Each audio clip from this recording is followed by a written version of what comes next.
The moment I realized my husband was planning to take his mistress overseas, I was standing at the kitchen sink, rinsing a wine glass he hadn't used. He spoke casually, like he was talking about a vacation, not an escape. "Once we're out of the country," he said, lowering his voice even though we were alone, "no one can touch the money." His mistress laughed on the other end of the call, soft and pleased. His mother chimed in from the background, confident, approving. I didn't turn around. I didn't react. I dried the glass carefully and placed it upside down on the counter. In that moment, something in me went very still. They thought distance meant safety. They thought borders protected assets the way walls protect a house. They thought I was too tired, too quiet, too beaten down to notice what was happening right in front of me. And maybe for a long time I had been.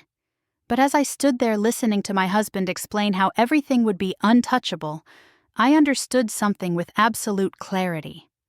I didn't need to stop them from leaving. I didn't need to argue, beg, or expose their betrayal. I only needed to let them believe they were winning. By the time he hung up the phone, the plan was already moving. And so was mine. He didn't bother to include me in the conversation after that. He never did when it came to things he thought were important. I was informed, not consulted. That afternoon he paced through the house with a restless energy I recognized well, the kind that came when he believed he was finally in control of a situation that had been slipping. He talked about visas, timelines, accounts, and clean transitions as if I were just another piece of furniture in the room. "We'll be gone for a while," he said, grabbing his keys. "You'll manage here, just don't touch anything." Don't touch anything. The words landed softly, but they stayed. I nodded, the way I always had. Over the years, nodding had become a skill. It kept the peace. It kept him comfortable. It made him careless. He kissed my cheek absently, already halfway out the door, already imagining a future where consequences couldn't follow him. When the door closed behind him, the house felt cavernous, as if it had been holding its breath and finally exhaled. I stood there for a long time, listening to the quiet. Then I went upstairs and sat at the edge of the bed, hands folded in my lap, letting the reality settle. This wasn't just an affair. It wasn't just betrayal. This was a calculated move, a family effort, a plan designed to strip me of whatever leverage I might still have. My husband, his mistress, and his mother weren't just leaving the country. They were trying to leave me behind financially, legally, permanently. What they didn't know was that I had already stopped thinking like a wife. For years, I had been treated like a background character in my own marriage. I paid attention. I learned when to speak and when silence served me better. I learned how money moved through our household, how decisions were made, and who signed what without reading. I learned that being underestimated could be an advantage if you were patient enough to use it. That evening, when he returned, his confidence was almost theatrical. He poured himself a drink, leaned against the counter, and told me about the flight options he was considering. He mentioned offshore accounts like they were a magic trick, something impressive and out of reach. His mother had reassured him, he said. Everything was already set in motion. The tone of finality in his voice was unmistakable. I asked one question, just one. "When does it all happen?" He smiled, pleased that I finally seemed interested. "Soon," he said, "before you even realize what's changed." I smiled back, small and contained, and nodded again. That night, I lay awake listening to him breathe beside me, thinking about how easily people confuse silence with ignorance. I thought about all the documents I had signed over the years without question, because I was told they were routine. I thought about how often no one bothered to explain anything to me because they assumed I wouldn't understand. They were wrong. In the days that followed, the house became a staging ground. Suitcases appeared in the hallway. Phone calls were taken in hushed tones. His mother visited more often, her presence heavy with authority, her glances sharp and assessing. The mistress's name floated through conversations like an open secret, no longer hidden, just unacknowledged. They spoke around me, not to me, confident I was already irrelevant. And I let them. I cooked, cleaned, listened, and waited. I memorized dates and phrases. I watched where documents were placed and how quickly they were dismissed once signed. I noticed which files were treated as formalities and which ones carried weight. Most of all, I noticed how desperate they were to leave, how eager they were to believe that geography could solve their problems. By the time my husband slid a folder across the table one afternoon and said, "Just sign this so we can finalize things," I was ready. I picked up the pen without hesitation. I didn't ask questions, I didn't argue, I didn't look afraid. Because I wasn't. That was the moment they thought they were securing their escape. It was also the moment everything began to shift. By the next morning, the plan had already taken on a life of its own, growing larger every time it was repeated. My husband spoke about it on the phone while pacing the living room, his voice low but confident, like a man rehearsing a victory speech. He didn't bother closing the door. He wanted me to hear just enough to understand that decisions were being made without me. "She won't be a problem," he said, glancing in my direction without meeting my eyes. "She never is." I kept my gaze on the coffee mug warming my hands and said nothing. Silence had become my safest language. Every word he spoke confirmed what I had begun to suspect the night before. This wasn't impulsive. This wasn't reckless passion. This was strategy. They had thought it through, weighed options, and agreed on one thing. I was an obstacle to be managed, not a person to be respected. His mother arrived that afternoon, sweeping into the house with her usual authority. She carried herself like someone who had never once doubted her place in the world. She sat at the dining table and immediately began laying out timelines, asking pointed questions about travel documents and accounts. She didn't acknowledge me until she needed something. "You'll be fine here," she said at last, her tone flat, dismissive. "This is temporary. Don't make it harder than it needs to be." Temporary. The word echoed. Everything was temporary when you weren't the one being left behind. I nodded again, the familiar gesture slipping into place. Inside, though, I was paying attention to details I had once ignored. Dates, names, the way certain words made my husband relax, while others made him tense. I noticed how often his mother mentioned family assets instead of his assets. I noticed how the mistress was spoken about openly now, no longer a secret, but still not fully claimed. She was useful, not permanent. That realization mattered more than I expected. Later that evening, my husband sat across from me with a stack of folders, his expression impatient but controlled. He slid one toward me without ceremony. "These are just formalities," he said. "Things we need squared away before we leave." Before we leave. Not before I leave. Not before we decide. The words were chosen carefully, and I recognized the intent behind them. This wasn't a conversation. It was an instruction. I flipped through the pages slowly, deliberately. He shifted in his chair, irritated by the delay. He had always hated waiting, especially when he believed the outcome was inevitable. His mother watched me from across the table, her eyes sharp, assessing whether hesitation meant resistance. "It's all standard," she added. "You've signed things like this before." She was right. I had. Over the years, I had signed more documents than I could remember, always trusting, always told it was routine. Trust had been framed as loyalty, compliance as love. I understood now how carefully those ideas had been cultivated. I signed where they pointed, not because I felt pressured, but because I wanted them comfortable. Carelessness thrives in comfort. When I handed the folder back, my husband barely glanced at the signatures. He stacked it neatly with the others, satisfied. "Good," he said. "That's one less thing to worry about." I almost smiled. That night, I didn't sleep much. I lay awake listening to the house settle, thinking about how easily people mistake presence for power. They believed control lived in loud decisions and bold moves. They believed it traveled with them wherever they went.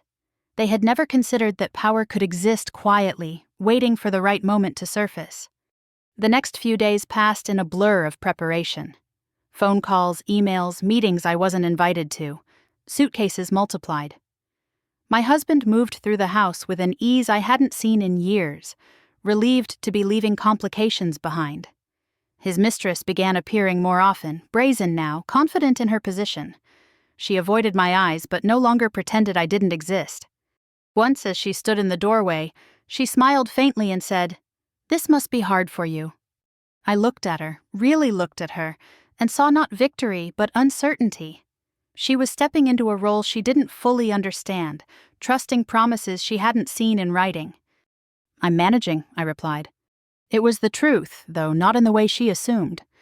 What none of them realized was that I had begun to separate emotion from action. Hurt still existed, but it no longer drove my decisions. Every interaction became information. Every assumption they made about me worked in my favor. They were too busy planning their escape to notice that they were leaving something important behind. Me. On the fourth day, my husband mentioned a specific date, casually, as if it meant nothing. "Everything will be finalized by then," he said. "After that, it won't matter." I stored the date away, feeling the faint click of pieces aligning. He thought finalization meant closure. He thought it meant safety. What it really meant was commitment. Once he crossed that line, there would be no easy way back. That evening, as I cleared the table, I caught my reflection in the darkened window. I looked calmer than I had in years. Focused. Not defeated, not desperate. They believed they were moving faster than me. They had no idea I was already several steps ahead. By the end of that week, silence had stopped feeling like fear and started feeling like discipline. I moved through the house the way I always had, but something in me had shifted. I wasn't bracing myself anymore. I was watching, listening, measuring.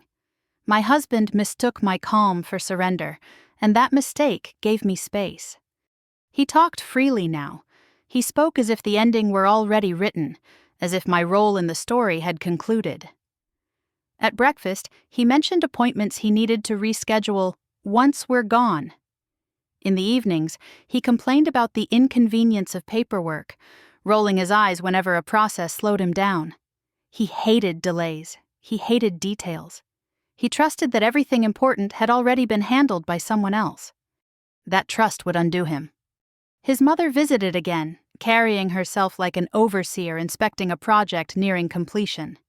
She sat at the kitchen table with her laptop open, fingers tapping sharply against the keys. She spoke about family obligations, about legacy, about protecting what they had built. Not once did she refer to me by name. I was spoken about indirectly, like a variable already accounted for.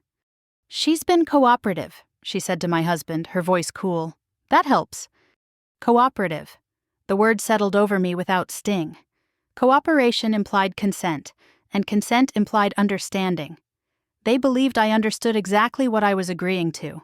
They were wrong in a more dangerous way than they realized.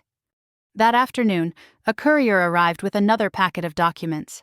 My husband signed where indicated, flipping pages with practiced impatience. When he handed the folder to me, he didn't bother explaining what it contained. "Just the last of it," he said. "We need everything clean." Clean meant uncontested. Clean meant quiet. Clean meant no complications left behind. I took the folder upstairs and closed the bedroom door. For the first time, I allowed myself to slow down. I sat on the edge of the bed and opened the packet carefully, page by page. The language was dense, intentionally so, but it wasn't unfamiliar. I had learned over years of being excluded from decisions how to read what people assumed I wouldn't. There it was, buried where no one thought to look. A clause tied to authorization, a condition linked to timing. Nothing dramatic, nothing obvious.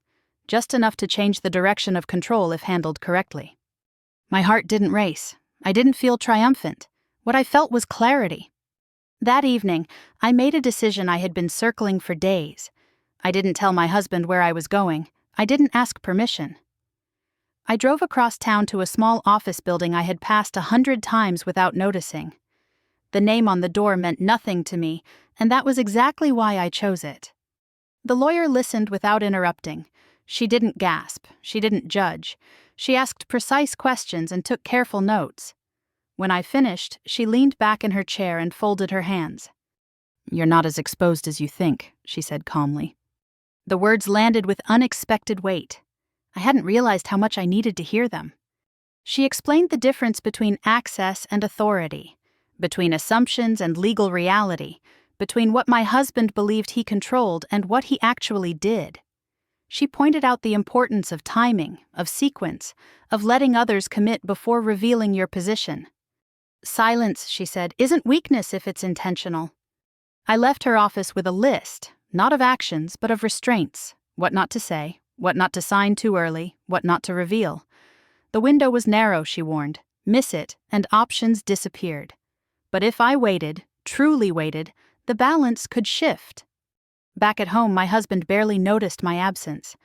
He was on the phone, laughing, already halfway into a future that existed only in his imagination. His mistress's name slipped easily into conversation now, as if saying it out loud made everything legitimate.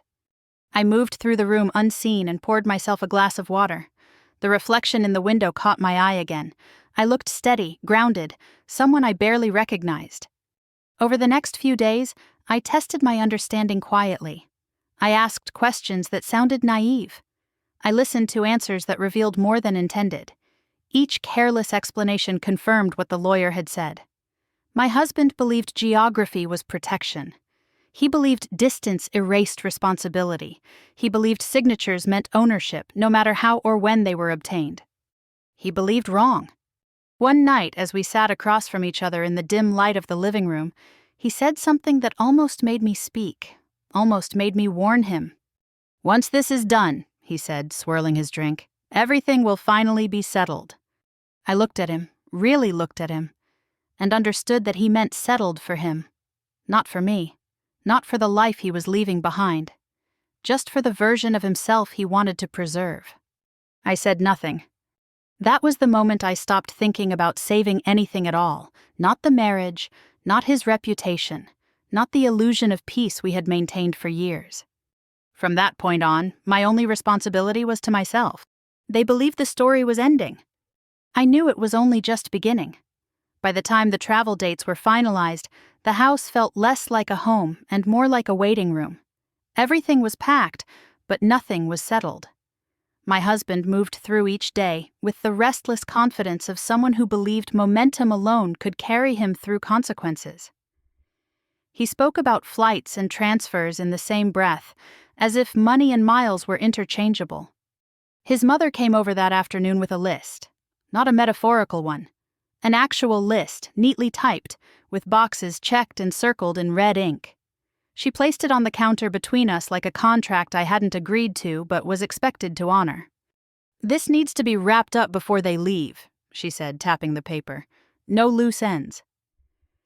Loose ends. I understood what she meant. I was the loose end. My husband didn't look up from his phone. "She'll sign whatever's left," he said. "She always does." There was no malice in his voice, just certainty. Certainty is dangerous when it goes unquestioned. I picked up the list and scanned it slowly. Dates, file names, appointments. One item stood out, understated but deliberate, scheduled for 2 days before their departure. A transfer, not the main one, a preparatory step, framed as routine. "Do I need to be there for this?" I asked lightly. His mother hesitated for a fraction of a second, just long enough for me to notice. "No," she said, "it's administrative." Administrative meant boring. Boring meant safe. That was how they categorized risk. That night, I didn't sleep. Not because I was anxious, but because my mind was assembling pieces. The lawyer's words echoed in my head, not as instructions but as confirmations. Timing mattered. Sequence mattered. And most of all, commitment mattered. Once my husband executed certain steps, his options narrowed. Once he believed himself untouchable, he stopped checking the ground beneath his feet. The next morning I watched him sign documents at the kitchen table while sipping coffee. He didn't read beyond the highlighted sections. He trusted the process because it had always favored him. His mother stood behind him, nodding approval, correcting small details, reinforcing his confidence. The mistress wasn't there, but her presence hovered over everything like a promise. When he slid one document toward me, I noticed how quickly he did it, as if speed could prevent scrutiny. "This one's just for continuity," he said. "We need it on file." I took the pen and held it loosely, feeling the weight of the moment without showing it. This wasn't the document that would change everything. This was the one that set the stage. I signed exactly where indicated, exactly when expected.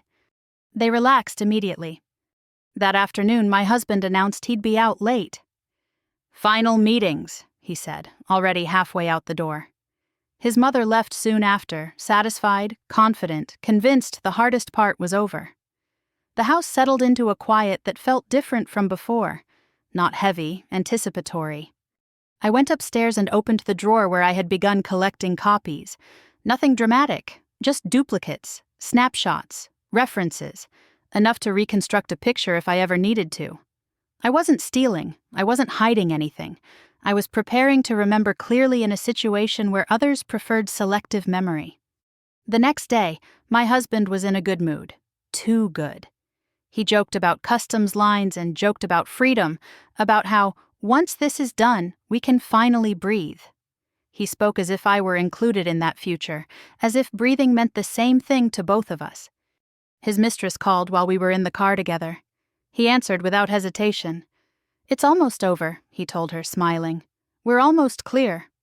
Clear, another word that assumed agreement. I stared out the window and let the city blur past, thinking about how clarity often arrives right before collapse. That evening, another folder appeared on the table. Thinner this time, more casual. My husband pushed it toward me with a distracted hand. "This one just needs your acknowledgement," he said. "No big deal." I flipped through it slowly. He frowned. "It's standard," he repeated. "We've been over this." We hadn't. Not really. They had talked. They had decided. They had concluded. I had been expected to follow. I signed again. The pen felt lighter this time, my hand steady. They didn't notice the way I slid the folder back toward him. They didn't notice the small breath I took afterward, not of relief, but of readiness. This wasn't the moment, but it was close enough to feel its shape. Later that night, I stood alone in the kitchen, rinsing another unused wine glass. The house hummed softly around me, suitcases waited by the door. The future, as they imagined it, was packed and ready. I thought about how often I had been told not to worry, how often I had been assured that everything was handled, how often I had been asked to trust people who never trusted me in return. The difference now was simple. I wasn't trusting anyone anymore. They believed they were tying up loose ends. They had no idea they were tightening the knot around themselves. The pressure began the next morning, subtle at first, like a hand resting too long on my shoulder. My husband was unusually attentive, bringing me coffee I hadn't asked for, asking if I'd slept well, smiling in a way that felt practiced. It wasn't affection, it was management. He needed me compliant, predictable, cooperative, and he was adjusting his tone to make sure I stayed that way. "We're almost done," he said casually, leaning against the counter. "Just a few last things to clean up." Clean up, as if the mess hadn't been created deliberately. His mother arrived not long after, her presence sharp and purposeful. She didn't waste time with pleasantries. She set her purse down, opened it, and pulled out another folder, thicker than the others, its edges neatly aligned. "This one's important," she said, placing it directly in front of me. "We need this handled today." My husband watched my face closely now, gauging my reaction. The mistress wasn't there, but her influence was unmistakable. This was the phase where loose ends were tightened, where hesitation was inconvenient. I flipped through the pages slowly, feeling the weight of their attention. The language was denser here, more deliberate. This wasn't a formality. This was leverage disguised as routine. "What is this for?" I asked, keeping my tone neutral. My husband answered quickly, too quickly. "It just clarifies things, makes sure there are no misunderstandings later." "No misunderstandings for whom?" His mother leaned forward, her voice lowering. "We're trying to protect everyone. This prevents complications once they're abroad." There it was. Abroad. The word hung in the air, heavy with intention. They wanted assurances, they wanted certainty, they wanted my signature to function as insurance against my future self. I closed the folder gently. "I'd like some time to read it." The silence that followed was immediate and sharp. My husband's smile tightened. "There's really nothing to read," he said. "It's standard." Standard had become their favorite word. It meant unquestioned. It meant rushed. It meant don't look too closely. His mother exhaled slowly, impatience creeping into her expression. We don't have time for delays. Everything else is already scheduled. I looked at her, meeting her gaze fully for the first time in days. Then it can wait a few hours. The shift in the room was palpable. This wasn't defiance, it wasn't loud, but it was unexpected. My husband cleared his throat. You're overthinking this. No, I said calmly. I'm thinking. That evening, the pressure intensified. Calls came in rapid succession. Voices were hushed but urgent. My husband paced, running a hand through his hair, frustration seeping through his carefully maintained confidence. His mother hovered nearby, issuing quiet directives, recalculating timelines. No one yelled, no one accused. They didn't need to. The tension did the work for them. Later, when we were alone, my husband tried a different approach. He sat beside me on the couch, his voice softer, familiar. You know, this is just about logistics, he said. There's no reason to make this harder than it already is. Harder for whom? I nodded slowly. I'll review it in the morning. He studied me for a long moment, then stood up without another word. I could feel his irritation trailing behind him as he left the room. That night, I didn't go to bed right away. I sat at the dining table with the folder open in front of me, reading every line carefully. This was the document my lawyer had warned me about, the one designed to close doors quietly, the one that assumed I would sign first and ask questions later. The clause was there, exactly where I expected it to be. Subtle, conditional, dangerous if mishandled. It didn't strip me of everything, but it narrowed my options dramatically if executed at the wrong time. I didn't sign it. The next morning, I left the house early and drove straight to the lawyer's office. I didn't call ahead. I didn't explain myself to anyone. I needed confirmation, not reassurance. She reviewed the document with careful precision, her expression unreadable. When she looked up, her voice was steady. This is designed to pressure you, she said, but it doesn't do what they think it does. Not yet. Not yet. The words mattered. She explained the risks, the sequence, the narrow margin for error. She didn't tell me what to do. She told me what would happen depending on when I did it. Timing, she repeated, that's everything. When I returned home, the atmosphere was brittle. My husband asked if I had signed. His mother asked the same question in a different tone. The mistress sent a message I didn't respond to. I'm still reviewing it, I said simply. They didn't like that answer, but they accepted it, reluctantly. The pressure eased just enough for them to believe they were still in control. That was the mistake. That night, my husband placed the folder back in front of me, his voice tight. We can't wait much longer. I met his gaze calmly. I know. I closed the folder again untouched. In that moment, something shifted inside me. This wasn't about endurance anymore. This was about positioning. I wasn't delaying because I was afraid. I was delaying because they needed me to act before they realized how much power I still held. They believed urgency was their weapon. They didn't understand it was mine too. By the time I finally stood up from the table, leaving the folder exactly where it was, I felt something solid settle into place. Not anger, not fear. Control. And I knew that when I signed, it wouldn't be because they forced me. It would be because the moment was right. The morning after I refused to sign, I woke up with a calm I hadn't felt in years. Not relief, not confidence. Something quieter and sharper. Resolve. The house was still, but I knew the silence wouldn't last. It never did when they sensed control slipping. My husband didn't mention the folder at breakfast. He poured coffee, checked his phone, and spoke about the weather as if nothing had changed. That was his tell. When he avoided a subject, it meant he was recalculating. When he stayed polite, it meant pressure was coming later. I left the house shortly after, not announcing where I was going. For the first time, I didn't feel the need to justify my movements. I drove across town with the radio off, replaying the lawyer's words in my head. Not the warnings, the permissions. What I was allowed to do, what I didn't need to ask for anymore. The office building looked unremarkable in daylight. Neutral walls, frosted glass, a place designed to disappear into the background. I liked that. The lawyer greeted me without surprise, as if she'd expected me back. "They're pushing," I said once I was seated. "Of course they are," she replied. "That means you're in the right position." We went through everything again, slower this time. She explained how authority actually worked, how signatures weren't magic spells, how ownership wasn't always visible.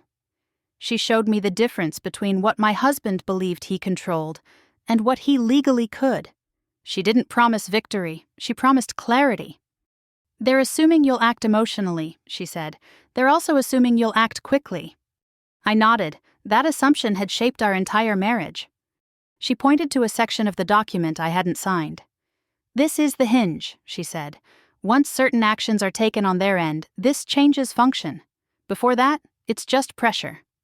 "How much time do I have?" I asked. She gave me a date, a narrow window. Miss it, and the story went one way. Hit it precisely, and it went another. When I left her office, I didn't feel empowered. I felt informed, and information, I was learning, was far more dangerous. Back at home, the atmosphere had shifted. My husband was restless, pacing more than usual. His mother had called twice while I was out, leaving messages that grew shorter with each attempt. The mistress's name surfaced again, threaded through conversations like reassurance. They were reminding each other that the plan was solid, that I was a detail, not a variable. That night, my husband finally brought the folder up again. "We need to move forward," he said, sitting across from me at the dining table. His tone was firm but controlled. "This can't drag on." I looked at the folder, then back at him. "I know." Something in my voice must have unsettled him. He frowned. "Then why are you hesitating?" I didn't answer right away. I didn't owe him an explanation, and for the first time I understood that fully. "I'm not hesitating," I said. "I'm being careful." He laughed, sharp and humorless. "Careful about what?" "About you," I thought. "About what you'd do if you realized how much you'd miscalculated." Instead, I closed the folder and slid it back toward him. "I'll sign when it makes sense." He stared at me as if seeing me clearly for the first time, and not liking what he found. His mother arrived shortly after, summoned by whatever alarm bells had started ringing in his head. She didn't sit down. She stood at the head of the table, arms crossed, authority radiating off her like heat. "This isn't a negotiation," she said. "Everything is already in motion." "That's exactly why it can wait," I replied. Her eyes narrowed. "You don't understand what you're risking." I met her gaze steadily. "I understand more than you think." The room went quiet. My husband shifted uncomfortably. This wasn't the script they'd prepared for. I wasn't crying. I wasn't shouting. I wasn't asking for reassurance. I was simply not complying on their schedule. Later that night, I lay awake listening to my husband's breathing, thinking about how often I had asked permission for things I was entitled to all along. Permission to speak. Permission to question. Permission to protect myself. I wasn't asking anymore. The next day, I began saying less and observing more. I watched how often my husband checked the calendar. I noticed the way his mother's calls grew more frequent, her voice sharper. I listened to the mistress reassure him over speakerphone, telling him I was bluffing, that I would fold like I always had. I almost felt sorry for her. She was betting on a version of me that no longer existed. By the end of the week, the pressure eased slightly. They thought I was tiring. They thought resistance had limits. What they didn't understand was that silence wasn't draining me anymore. It was focusing me. I knew exactly what I needed to do. I knew exactly when I needed to do it. And I knew that once I crossed that line, there would be no going back. Not for them. Not for me. They believed the trip was their escape. I understood it was my deadline. They announced the departure date over dinner, like it was a formality everyone had already agreed to. My husband didn't look at me when he said it. He cut his food carefully, savoring the moment, enjoying how inevitable it sounded. "We'll be leaving next Friday," he said. "Everything's lined up." His mistress smiled, a small, satisfied curve of her lips, and reached for her wineglass. "Finally," she said. "No more waiting." His mother nodded, decisive and calm. "Once you're out of the country, things will settle. Distance changes everything." I sat there quietly, my hands folded in my lap, absorbing the confidence in their voices. To them, the plan was complete. The tension of preparation had turned into anticipation. They spoke freely now, careless with details, assuming I was no longer relevant enough to matter. They mistook my silence for acceptance. Over the next few days, they moved through the house like people already halfway gone. Suitcases were left open on the floor, documents were stacked without order, phone calls happened on speaker, no longer hushed. I listened as my husband explained to someone on the other end of the line how the move would simplify everything. "Different jurisdiction," he said, "different rules. No one back here can interfere." He laughed after he said it, light and confident as if he'd cracked some clever code. I stood in the doorway and watched him, noting how relaxed he looked. This was what certainty did to him. It made him sloppy. He spoke as if distance were a shield, as if borders erased obligations the way they erased time zones.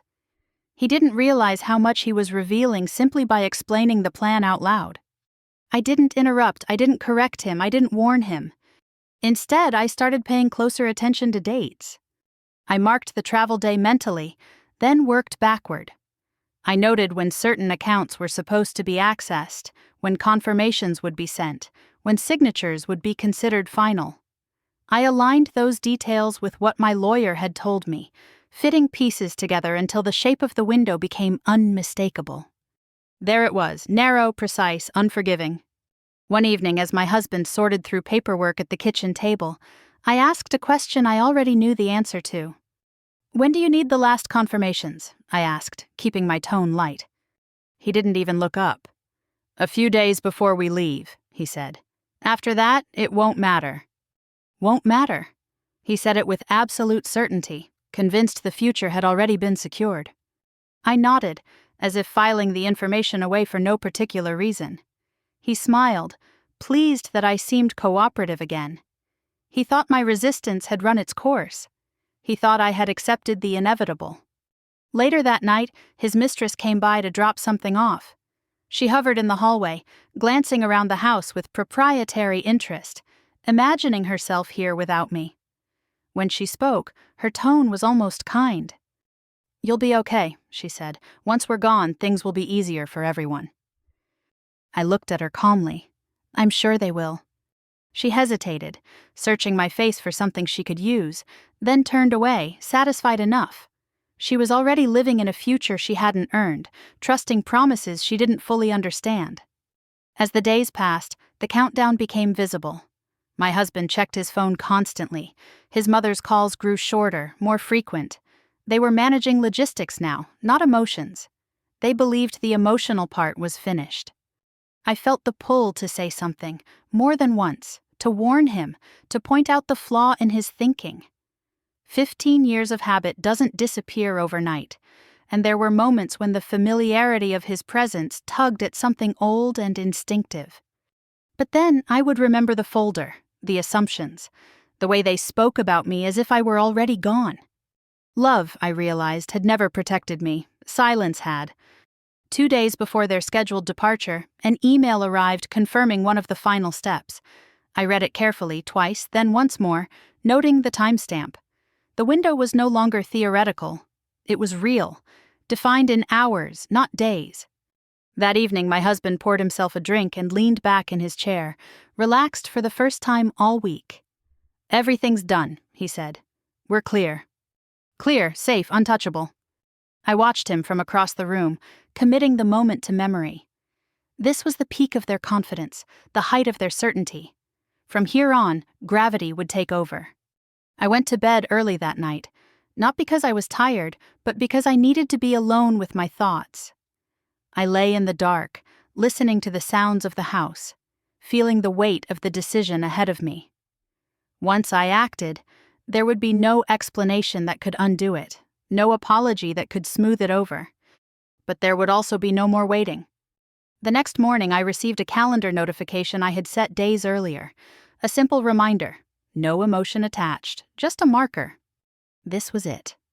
They were celebrating an escape they hadn't completed yet. I was counting down to the moment they finally walked exactly where I needed them to go. By the morning the folder came back to the table. They were already celebrating. My husband whistled as he made coffee, his movements light, unburdened. His mother spoke on the phone about hotel confirmations and final steps, her voice clipped and satisfied. The mistress sent a message that made him smile. In their minds, the hard part was over. They spoke freely now, with the careless ease of people who believed nothing could touch them. I sat quietly, listening as my husband explained to someone how the accounts were positioned, how everything was protected once we're out of the country. He said it like a fact, not a hope. Distance to him was a shield. The folder slid across the table without ceremony. No explanation, no warning. It landed in front of me as if it were harmless, another piece of paper among dozens. My husband barely looked up. "Just sign this," he said. "It's procedural." Procedural. The word felt almost comforting in its emptiness. I picked up the folder and opened it slowly. The pages were familiar. I had read them more than once, memorized the language, the structure, the assumptions embedded in every clause. This was the document they thought would close the door behind them. The one they believed finalized control. No one was watching closely. His mother was typing. My husband was distracted by his phone. The mistress wasn't there. But her absence didn't matter. They were united in their confidence. I felt none of the nerves I had expected. My hands didn't shake. My pulse stayed steady. This wasn't an emotional moment. It was mechanical, deliberate, the kind of action that only looks ordinary because it's misunderstood. I picked up the pen. As I signed, I thought about everything that had led to this point. The years of being dismissed, the pressure disguised as concern, the way my silence had been mistaken for ignorance. None of that surfaced as anger now. It felt distant, almost irrelevant. The pen moved across the page, smooth and controlled. No flourish, no hesitation.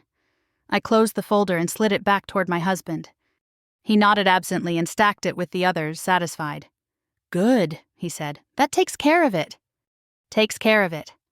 The phrase echoed quietly in my mind, meaning something entirely different to me than it did to him. They didn't notice the shift. They didn't feel the ground move beneath them. They continued talking about flights, about timing, about how soon this chapter would be behind them. My husband's voice was relaxed, his posture loose, already leaning into a future that no longer belonged to him in the way he imagined. Then his phone buzzed. He frowned, glancing at the screen. "That's odd," he muttered, tapping it once, then again. He set the phone down, irritation flickering across his face, but he brushed it off quickly. "Probably nothing," his mother said without looking up. "Delays happen." Another buzz. This time he answered the call. I watched his expression carefully as he listened. At first there was annoyance, then confusion, then something colder. "What do you mean restricted?" he asked. His voice sharpened. "That doesn't make sense." His mother looked up now, alert. "What is it?" He waved her off, listening, his jaw tightening. The call ended abruptly. He stared at the phone for a long moment, then looked at me as if seeing me clearly for the first time that day. "What did you just sign?" he asked. The room went very still. I met his gaze calmly. "The document you gave me." His mother stood up, the chair scraping loudly against the floor. "Let me see that," she demanded, reaching for the folder. My husband grabbed it first, flipping through the pages too quickly, his confidence draining with each turn. His mother leaned over his shoulder, her expression shifting from irritation to concern. Neither of them spoke. The silence stretched, heavy and charged. "This isn't what we discussed," he said finally, his voice low. I folded my hands on the table. "It's exactly what was written." His mother's lips pressed into a thin line. She looked at me sharply. "You knew what this would do." I didn't answer. I didn't need to. The truth was already working its way through the room, line by line, clause by clause. My husband's phone buzzed again. He didn't answer this time. He just stared at it, then back at me, fear beginning to replace anger. "You need to explain this," he said. I stood up slowly, my movements unhurried. "You should read it," I replied, carefully. As I walked out of the room, I could feel the shift behind me. The laughter was gone. The certainty had cracked. The future they had been packing for was suddenly unstable, its foundation exposed. They had believed the danger was waiting overseas. They never noticed it sitting across the table holding a pen. The first thing that changed was the sound of the house. It lost its easy rhythm and filled with sharp, restless movements. My husband paced from room to room, his phone glued to his hand, tapping the screen harder each time it failed to respond the way he expected. He muttered to himself, words clipped, breath shallow. The confidence he had carried so effortlessly the day before was gone. "This doesn't make any sense," he said for the third time, more to himself than to anyone else. His mistress sat on the edge of the sofa, unusually quiet, her leg bouncing nervously. She watched his face instead of her phone now, searching for reassurance he couldn't give. His mother stood near the window, arms crossed tightly over her chest, her gaze fixed outside as if the answer might be waiting there. "Call them again," she said sharply. "You're not explaining it properly." He did, and again, and again. Each attempt ended the same way. A pause, a frown. A voice on the other end that grew more formal with every call. When he finally slammed the phone down on the counter, the sound echoed through the kitchen. "They're saying the transfer can't proceed," he snapped. "They're saying it's restricted." Restricted. The word hung in the air like smoke. "That's impossible," his mother said immediately. "Everything was authorized." He ran a hand through his hair, frustration edging into panic. "That's what I told them." The mistress leaned forward. "What does restricted mean?" No one answered her. The silence stretched, thick and uncomfortable. For the first time since I'd known her, she looked uncertain of her place in the room. I stayed where I was, seated at the table, my hands resting calmly in front of me. I didn't reach for my phone. I didn't react to the tension tightening around us. I had learned that panic feeds on attention, and I had no intention of giving it mine. My husband tried another transfer, his fingers moving faster now, less controlled. The screen flashed, then displayed the same message. He stared at it, disbelief etched across his face.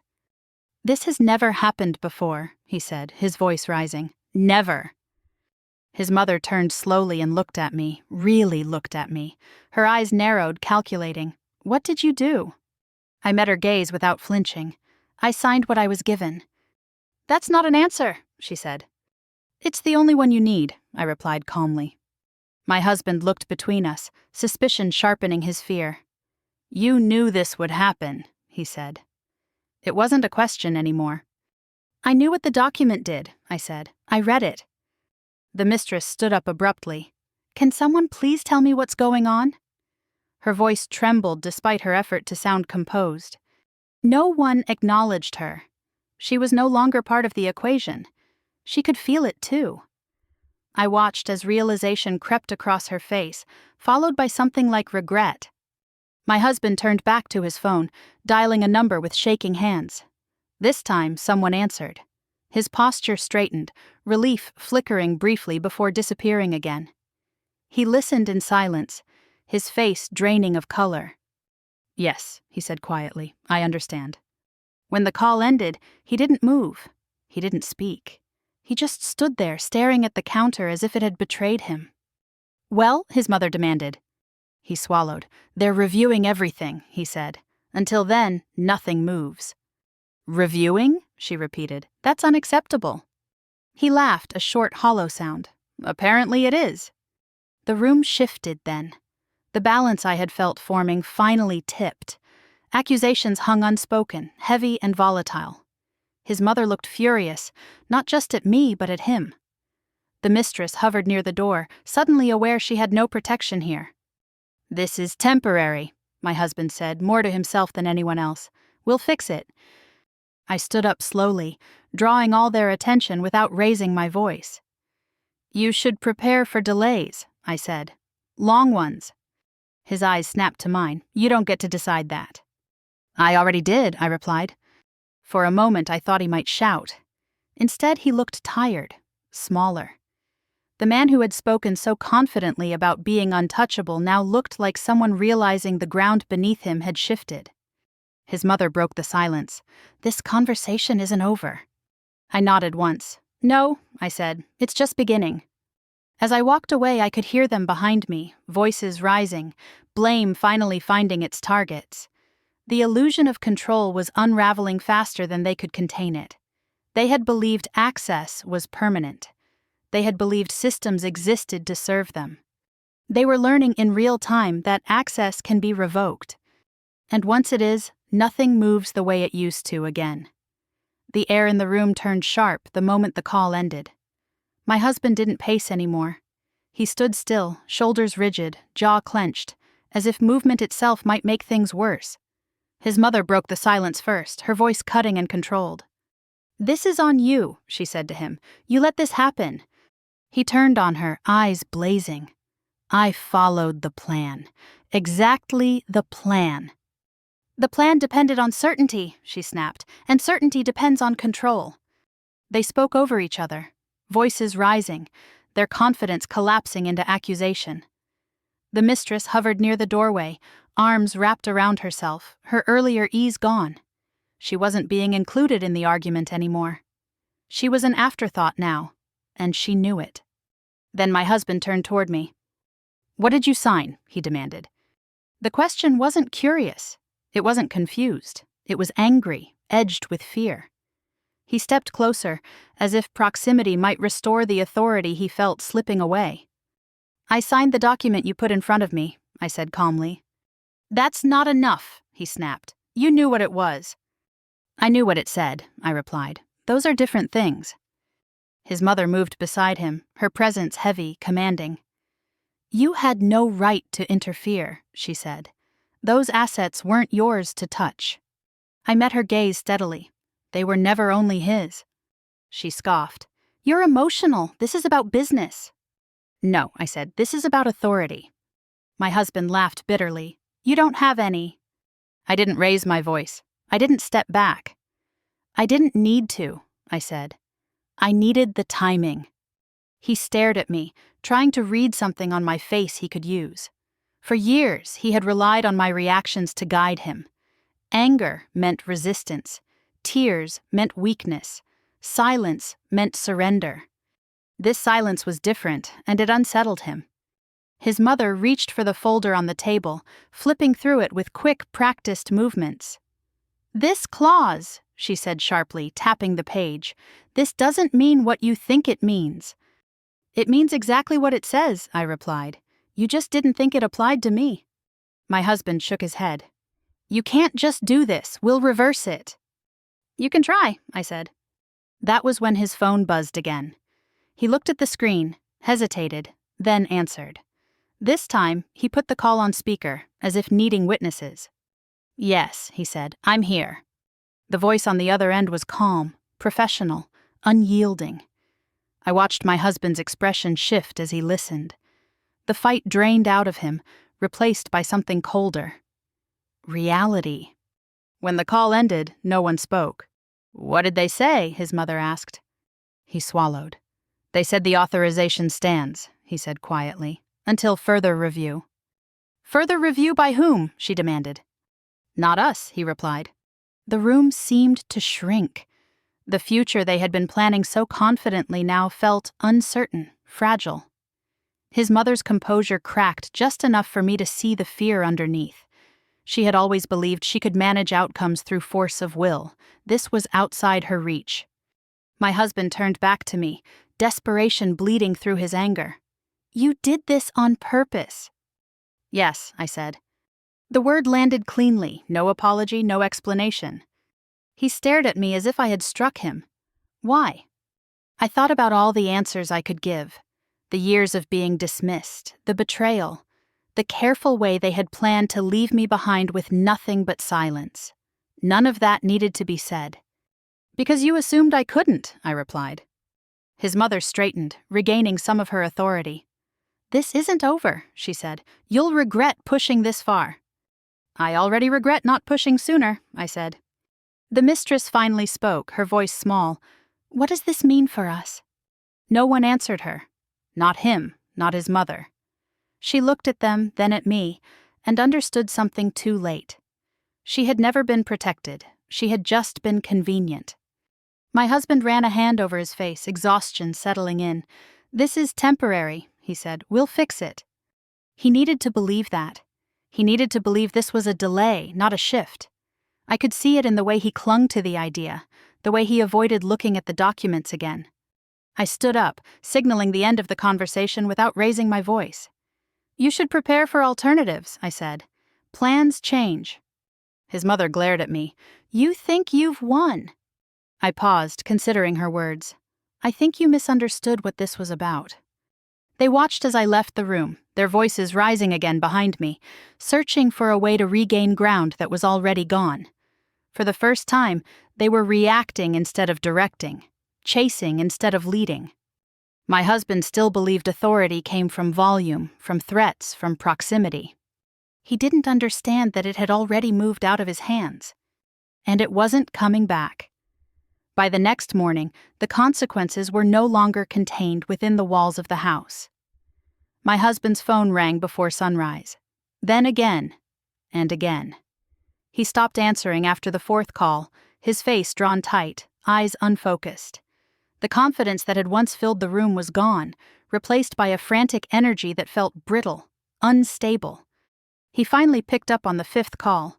I didn't need to hear the other voice to know what was being said. His posture stiffened, then sagged. He paced the length of the kitchen, nodding without speaking, his free hand clenched at his side. "Yes," he said quietly, "I understand."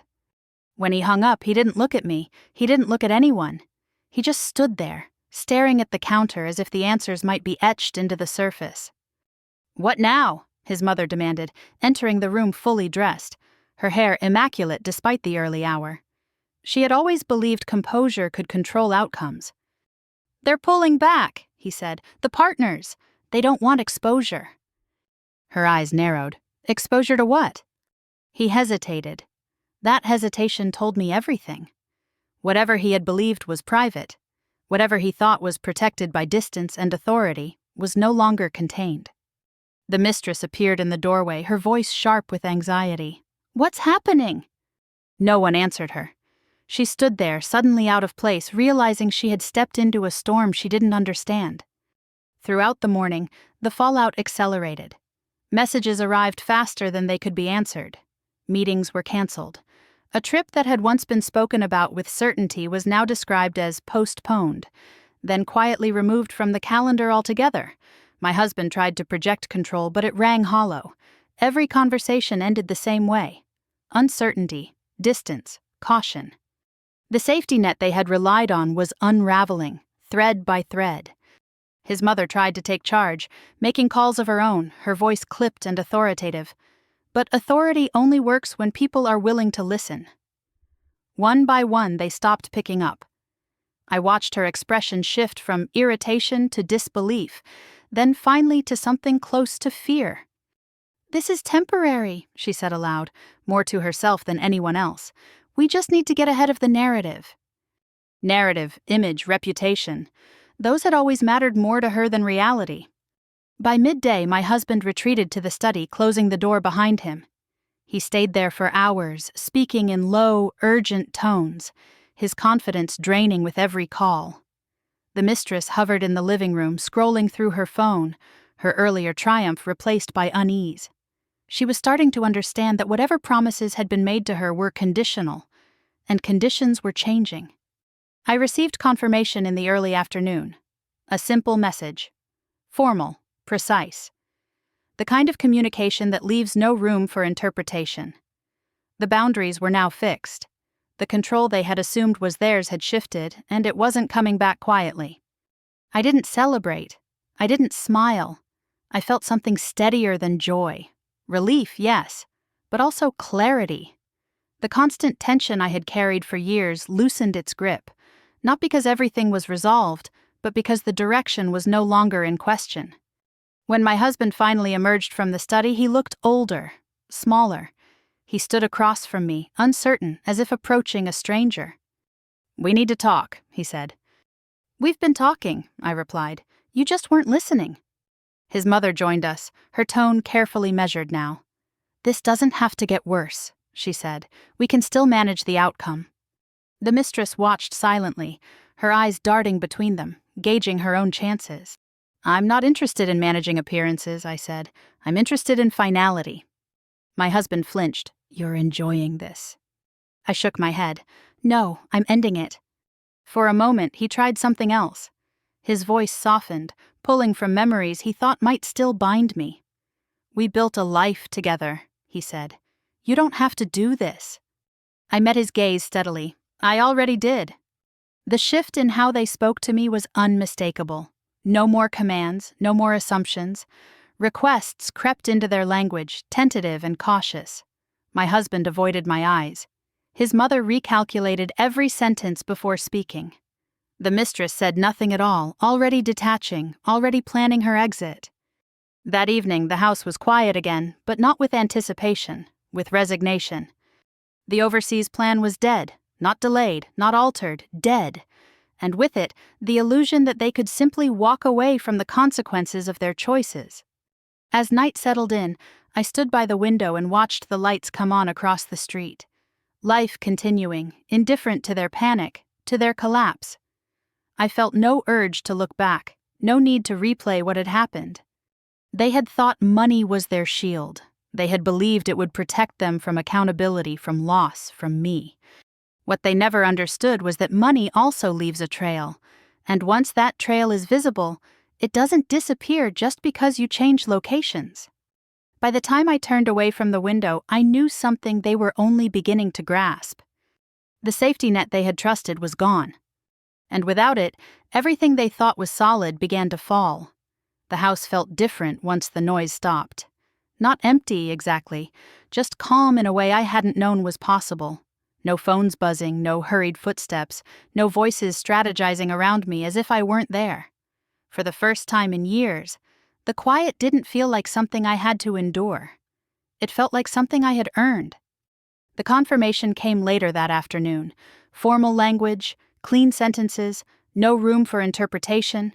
The assets were secured. The transfer was blocked. The authority they had assumed was never truly theirs had been clarified, permanently. My husband's options were now limited to procedures and paperwork, stripped of the shortcuts he'd relied on. His mother withdrew from the process almost immediately, her involvement reduced to carefully worded messages and distant coordination. The mistress disappeared without ceremony, her presence evaporating the moment protection was no longer guaranteed. There was no dramatic confrontation after that, no final argument, just distance settling into place where certainty had once lived. I sat at the kitchen table and read the confirmation twice, not because I doubted it, but because I wanted to let it sink in. This wasn't about revenge. It never really was. Revenge is loud. It demands witnesses. What I felt instead was correction, a quiet rebalancing of something that had been tilted for far too long. I thought about what it had cost me to get here, the years of shrinking myself, the habit of silence that had been mistaken for weakness, the way I had learned to disappear in my own life because it seemed easier than pushing back. I didn't romanticize any of it. I didn't need to. Acknowledging the cost didn't diminish the outcome. It clarified it. That evening, I made a small decision that would have once required a conversation, a justification, permission. I didn't announce it. I didn't explain it to anyone. I simply did it. The simplicity of that act surprised me more than the legal victory ever could. Power, I realized, isn't loud when it's real. It doesn't posture, it doesn't threaten, it just exists, steady and unmoved by resistance. When my husband reached out later, his message was careful, almost formal. No accusations, no demands, just logistics. He no longer spoke as if he could bend outcomes through will alone. The hierarchy he had relied on had collapsed quietly, leaving nothing dramatic behind, just a new reality he had to navigate. I didn't feel triumphant reading his words. I felt finished. I stopped replaying conversations in my head, stopped imagining explanations I might offer if asked. I wasn't interested in being understood anymore. Understanding had never protected me. Knowledge had, timing had, self-respect had. The future didn't appear fully formed in front of me, and I didn't need it to. For the first time, possibility felt open instead of threatening. I wasn't stepping into something new with fear at my back. I was stepping forward without weight. Money hadn't saved them. Silence hadn't saved me. What mattered was knowing when to wait and when to act, and never confusing compliance with consent again. I stood by the window as night fell, watching the world move on without noticing the quiet revolution that had taken place inside this house. I didn't feel the need to mark the moment. It didn't require ceremony. This story ended the moment I touched what was already mine. If you've ever been underestimated, if you've ever been spoken over or planned around, I'd love to hear your thoughts. What would you have done in my place? Share your perspective in the comments. If this story resonated with you, stay with this channel and subscribe for more stories about quiet power, family drama, and justice that doesn't need to shout. There are more stories waiting, and you're always welcome here.